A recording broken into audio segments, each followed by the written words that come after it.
everyone, it's your host and founder of the American Rail Club, Demetrius Villa. We're here today for a very special podcast, especially with the news that has come in today, this May 22nd, Wednesday of 2019. So for those of you who do not know, we are starting a podcast for the American Rail Club. We don't really have an official title for it yet, but we'll come up for it at some point to come out every Wednesday as long as I can keep it on there. So this will be coming out on YouTube, and also we have our own podcasting link as well for those of you who are anal about having a RSS channel link. If you want to listen to on your phone or on Spotify or iTunes or wherever you listen to podcasts, go ahead and do that. But I'm also putting these out on YouTube as well because did you know what's the number one place where people listen to podcasts is on YouTube? That's right, especially if you have,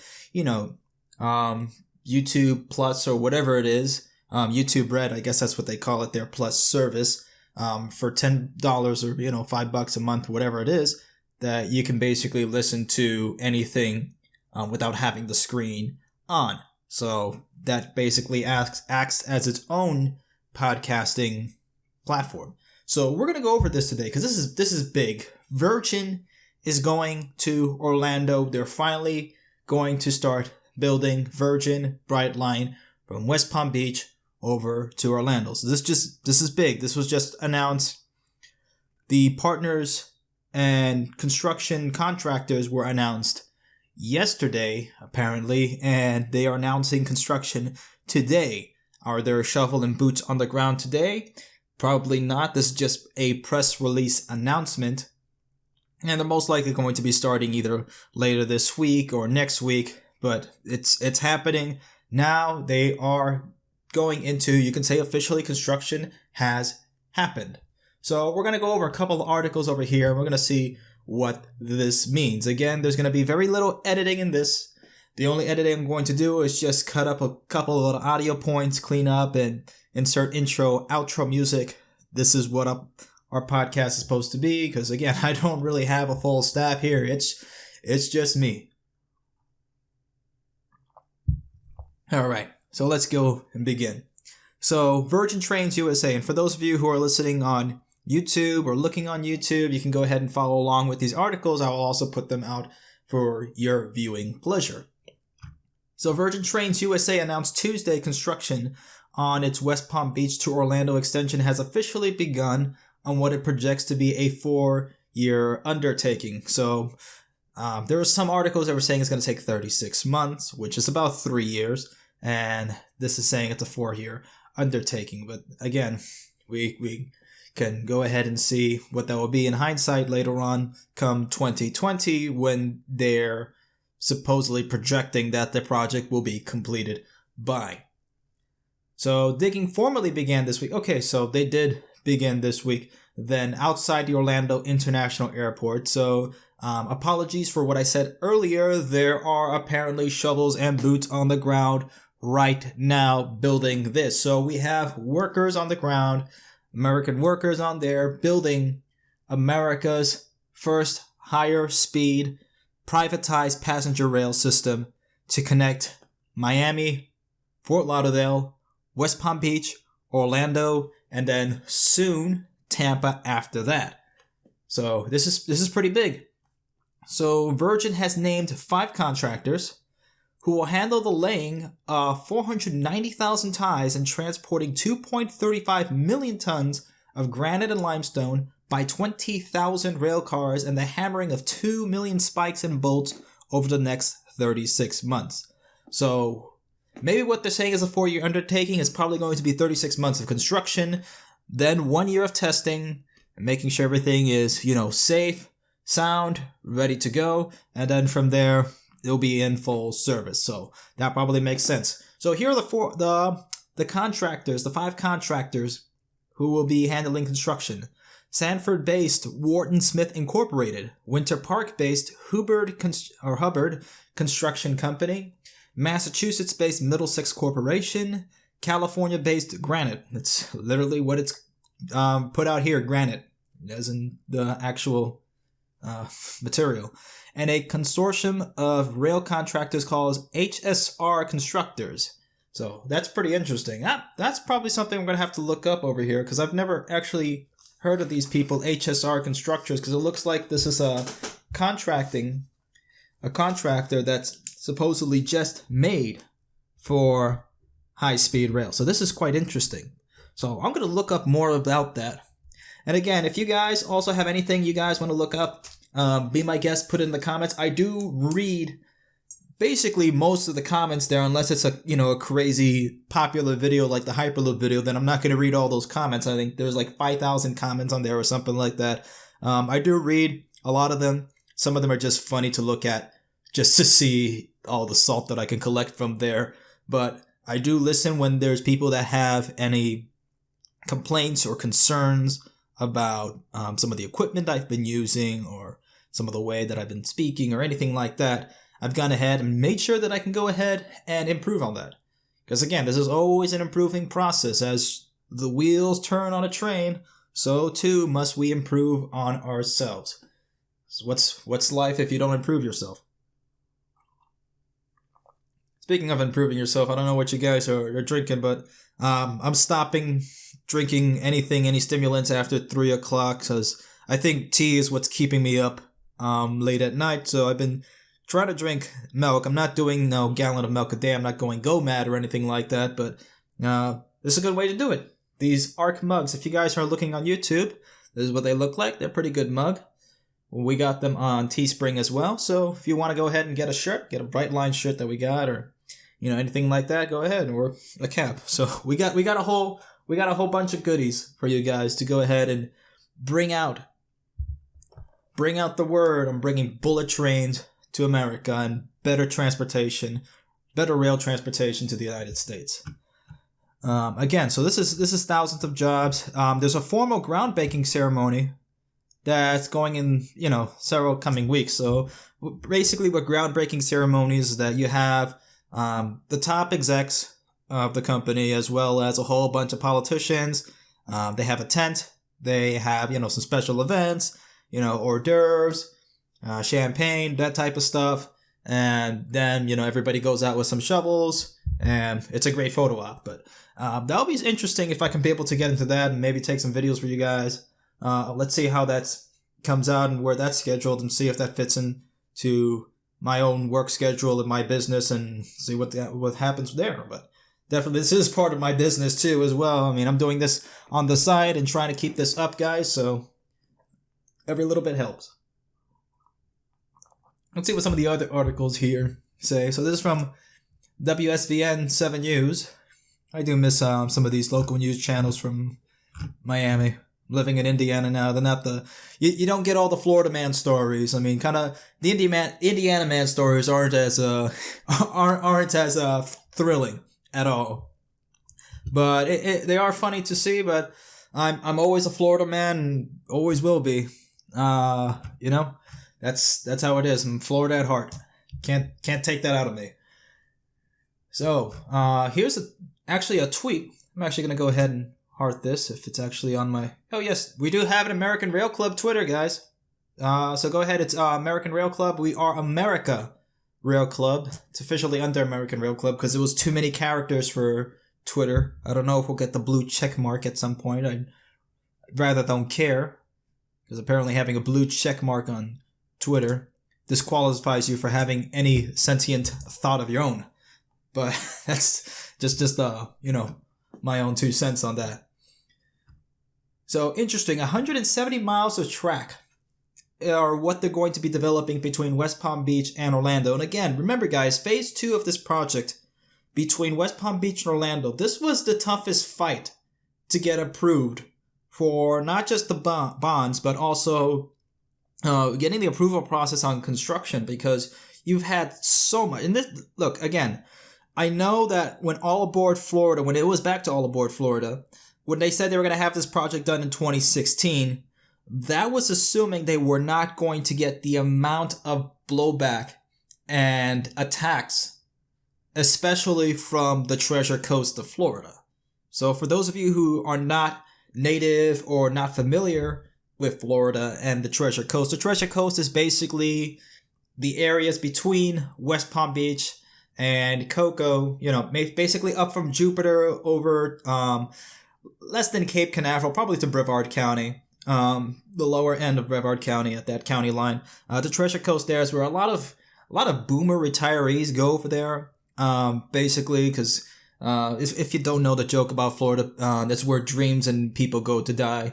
But this is where the Treasure Coast is. So you have a lot of older folks, boomers, baby boomers that are living over there, and they don't like anything that's new, the noise. Again, I'm not saying all baby boomers, but a lot of boomers have this issue. And again, not all of them. So for those of you boomers who are watching and are fans of the channel, you guys who are supporting us, you guys are great. The other ones who are, high on whatever else and don't want change to happen because they're going to be, they're already retired and not going to be on this planet for a little while longer. That's kind of the problem. And again, this happens with every generation. But to get away from the demographics, over there in the Treasure Coast is where we had the biggest amount of pressure. And again, I'm saying it exactly what it is because some people don't want to skirt around the issue. I'm going to say it again. It was mostly boomers that were funded by the airline lobby and from a lot of other country clubs in the area. Mainly you had, Golf Country Club, you had a synagogue that was pulling in a lot of money. Okay, keep your hand-rubbing jokes away. Let's just keep this going. But you had that, and the biggest one that you had was Bob Crandall, who was vehemently against this project and pulled in a lot of money doing this. And he has himself still some interests in a lot of airline technology companies as well, if you look at some of his holdings. So again, that's all public information. I looked that up. I put that out there in our video, who's against high-speed, who can be against high-speed rail. We put that out on there a couple years ago, and this still stands true.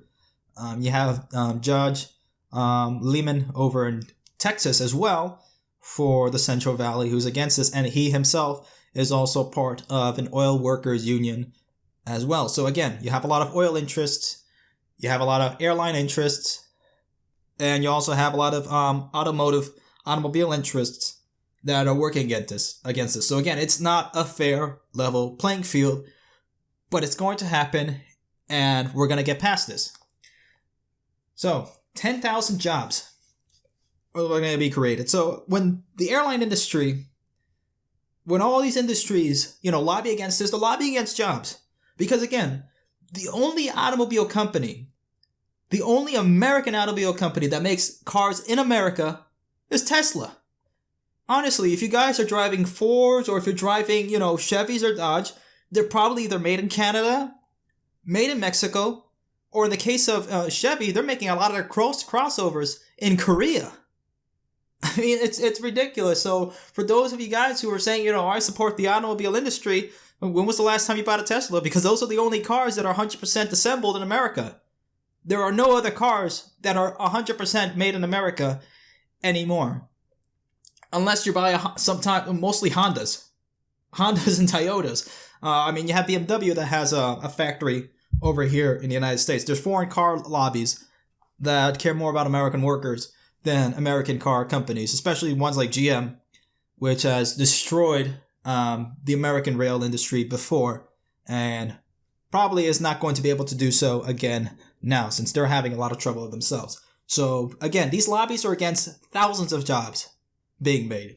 Phase 2 of Virgin Trains USA is going to create over 10,000 construction jobs and $650 million in federal, state, and local tax revenue. And again, this is from a private company.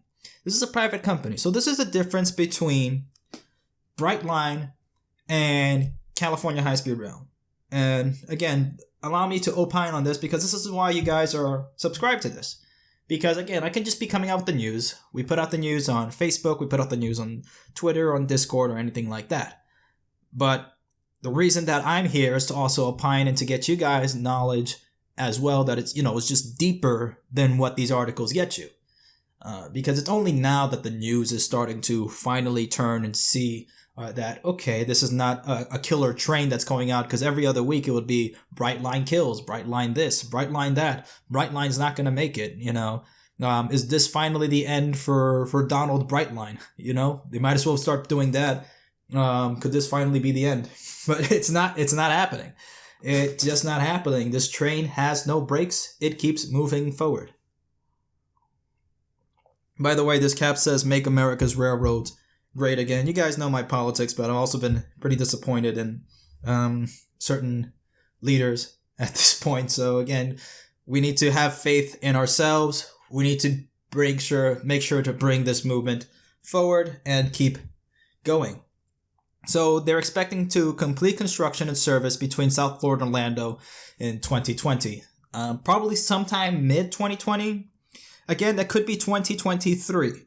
But I don't think there's going to be any more delays. Again, it would have been done 2016 if it were not for the constant attacks and legal issues that were coming out from all these groups in the Treasure Coast. So this is why it's important that we need to be involved in our state politics, our local politics and our state politics.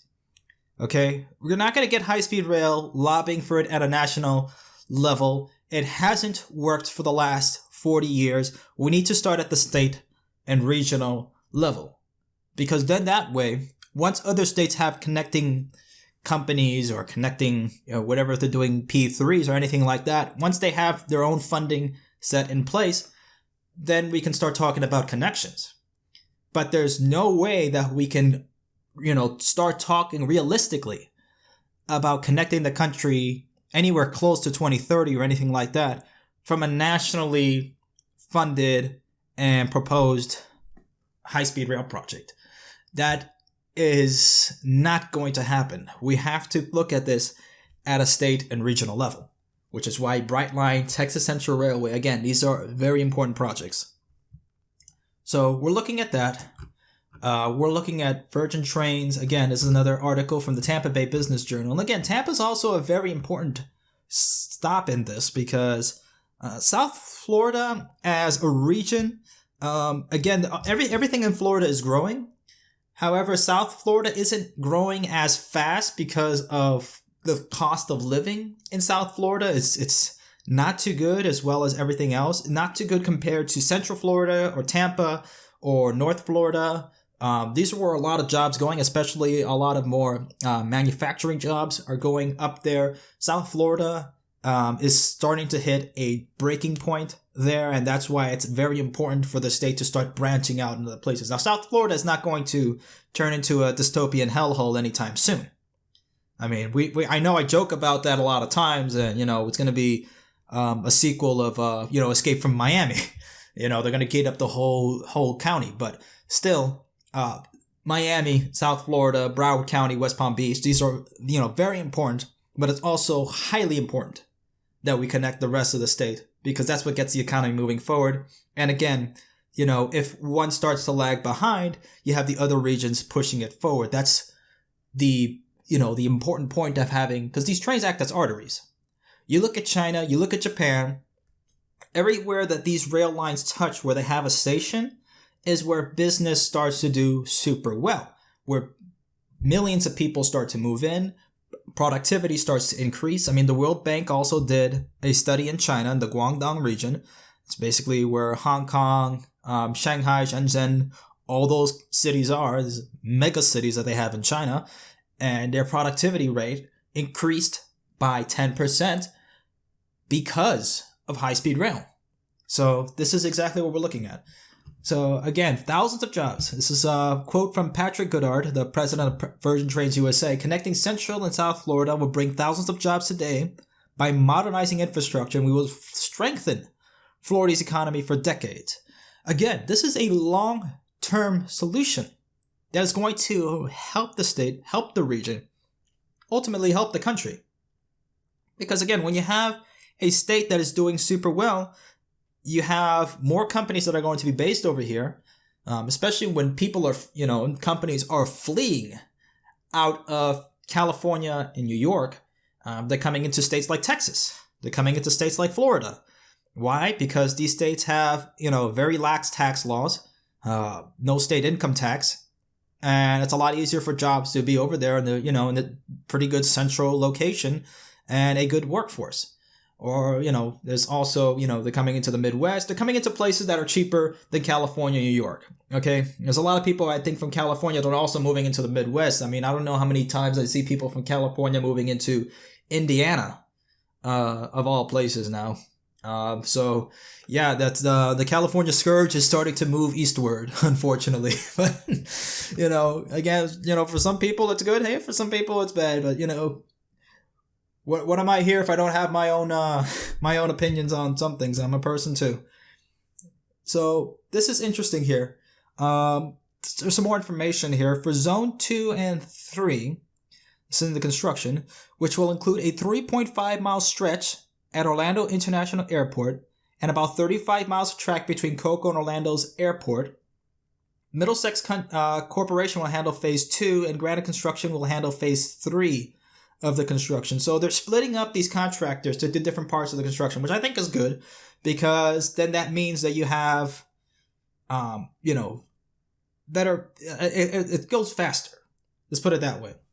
Hubbard Construction and Wharton Smith will oversee the Zone 1 construction of the vehicle maintenance facility 1 mile south of Orlando International Airport. So if you see the map I don't have it here, and I can't put it up here, but if you see the map there's, the Orlando International Airport, and then it, squiggles down close by to the maintenance facility. So that's where they're going to have the massive maintenance facility for Brightline. The other one is closer to West Palm Beach, to that station. That construction also includes work of the intermodal transport facility and the new $2.5 billion South Terminal, which is set to open by 2021. Now, the South Terminal is already completed, at least the structure of it. They still have to complete the inside. They still have to, lay the tracks and start testing it around. But the structure there, from what I've read, is already complete. Hubbard this month will begin site preparation work, while Wharton Smith will follow that with initial building activity in early 2020, according to Virgin Trains. Again, the Orlando International Airport facility was paid for by the airport and also by, I believe, the Department of Transportation, FDOT, in Florida. So, again, there was some taxpayer money on here, but the thing is that Orlando is also using it for Sunrail, so it serves two purposes. So this is not, again, the Orlando International Airport station is not going to be real estate that's owned wholly by FEC or Virgin Trains USA. That's their station that they have over in Miami, and probably they're going to have a station that's probably going to be wholly owned by themselves. We don't know yet, but again, at least that, that's what's going on. Also, there's some more information that came out that Miami Central Station, that they've already sold a lot of the rental space to a lot of major companies coming into there. So, big names that are coming over there. I don't quite remember them right now. I know it's silly of me to think that, they're big names, but I don't remember them. But trust me, they're big names. So let's keep going on to this. And again, 10,000 jobs. 10,000 jobs and $650 million in state, federal, and local tax revenue. So this is a big deal. And this is not even counting the amount of tax revenue and the jobs that are going to be created. The ripple effects because of this. Because once people start moving around, once you have that happening and the amount of jobs that are going to be created because of that new mobility, they're going to be immense. They're going to be immense. This is a big deal. Again, the same thing that's happening. So, for those of you guys that want to know, so this is also, I was just about to talk about this. So when it comes to the speed of Brightline, I know some of you have been complaining that, this isn't really high-speed rail, and yeah, you're right. It's not really a complaint, but you're right. This is not true high-speed rail in the sense of a European or Asian terminology. But for the United States, yeah, this is high-speed rail for us. I mean, we kind of lost the way of rail 60 years ago. So give us a chance where we're getting back on our feet over here. We're learning the ropes. We're getting onto it. But between Miami to West Palm Beach, The top speed is 79 miles per hour. And sometimes, it tops up a little bit more than that, but again, 79 miles per hour. Between West Palm Beach and Cocoa, it is going to go 110 miles per hour. And then the 35 to 40 miles of track between Cocoa to Orlando, to the Orlando International Airport, that's where it's going to top off at 125 miles per hour, which again, that makes it already, higher speed rail. And with that all included, that actually reaches a higher average speed than Amtrak's Acela, which is ironically America's only high-speed rail train, which isn't high-speed rail because it doesn't even reach an average speed of even close to 70 miles per hour. They're lucky to get an average speed, I think, of 65 miles an hour, if I remember correctly. Somebody will correct me in the comments, but I know it's a very low average speed. Here we go. More Florida Man, guys. Florida man requires insulin and must be suffering from PTSD. I just love some of these articles sometimes. I mean, Florida Man has become a worldwide phenomenon. I should probably make a song and sell it. Here we go. From the Sun Sentinel. Virgin Trains kicks off work on rail line. I should start calling it Virgin Brightline. I like that name better. Maybe they'll change it. Maybe they won't. But as a branding decision, I firmly believe that Virgin Brightline's a better idea. I really do. Again, a 36-month project, and they're also, again, this is not including the Disney World stop. So there hasn't been much on this, but again, this article talks about the extension will provide South Floridians with a direct rail route to and from Disney, SeaWorld, and Universal theme parks. And vice versa for anybody in Orlando that wants to come to South Florida. Again, these are, big tourist spots, and everybody in Florida, is visiting around everywhere. I mean, we're tourists in ourselves. Work on the two of the project's 4 construction zones areas near the airport and repair facilities started Tuesday in Central Florida, said Corporate Affairs Executive Ben Porrid. The start of the work in the other 2 zones, which include a 110-mile-an-hour leg from West Palm Beach to Cocoa, is imminent, as the company said. So I guess they're starting the work backwards. So they're starting from Orlando, going to Cocoa, and then they're going to start the Cocoa to West Palm Beach. Again, they're probably going to meet up at certain points, or they're, starting out, the Cocoa, branching out to Orlando and West Palm Beach branching out to Cocoa, or, doing other things. So again, they're having it separated by different contractors so they can get this job as soon as possible, quickly done on time.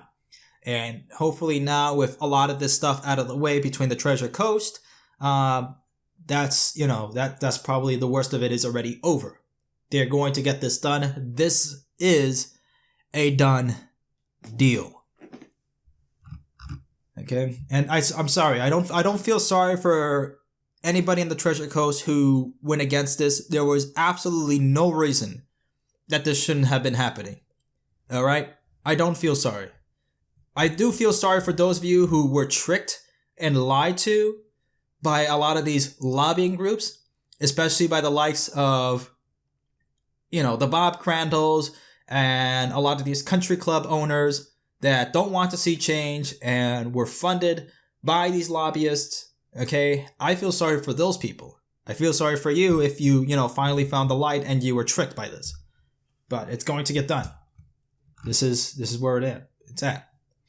Again, we have more news from Railway Gazette. I like Railway Gazette. They're pretty quick to the point, and they got some good articles over here that I also look out for what's going on in the rest of the world. Unfortunately, they have it in a metric system that countries who haven't gone to the moon use, but that's okay. Here we are. Construction underway on Orlando phase of high-speed rail. This is on News 96.5 WDBO. I have no clue where that is, actually. I think that's over in either in Tampa or Orlando. Not quite sure, but let me know. Okay, so again, this is the same thing that's going on for over here. And then again, Virgin Trains announces construction for rail between Orlando and South Florida, and that's the Orlando Sentinel. I think we know what that is now.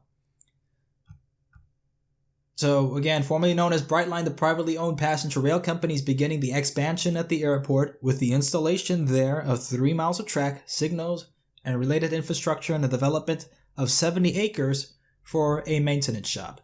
All right, so those are all the articles over there. And again, they're planning a station to Tampa and Walt Disney World. Maybe Lakeland, Florida, we don't know, but it looks like it's more likely going to be Walt Disney World than straight to Tampa.